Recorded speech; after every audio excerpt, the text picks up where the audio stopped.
Starting next month, incremental increase na ang sweldo ninyo. Pangako ko, dublado. You will get it. Our armed forces and police, they are the silent heroes who risk their lives every day for our country's security. And in recognition of their valor, we have crafted a program to provide them comprehensive social assistance, including financial. For the family left behind by those who fell or are rendered, we shall provide shelter, health, care assistance, education, and employment.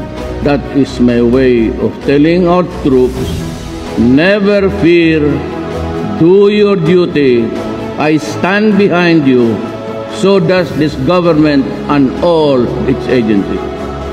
No amount of modern equipment kung ang ating pong mga sundalo ay makaluma pa rin yung kanilang attitude at pag-iisip. So sa ating pong education, training, and doctrine development, inihahanda po natin hindi lang yung mga basing facility, hindi lang po yung mga airports o ating mga airfields, ganun din po yung kaisipan at saka attitude ng ating mga sundalo.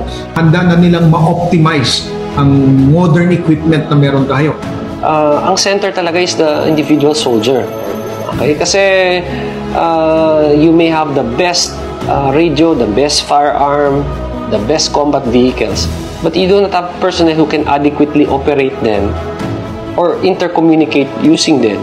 You will be defeated. Starting next month, incremental increase na ang sweldo ninyo. Pangako ko, dublado. You will get it. Sa kabutihang loob po ng ating Pangulo, dinagdagan niya po ang sweldo ng mga sundalo. Kaya kami po ay talagang masaya at nagpapasalamat. With the increased number of material coming in, more training, the increase in salary, the increase of opportunities for our soldiers to do more, lahat yan kasama na sa pagtaas ng moral.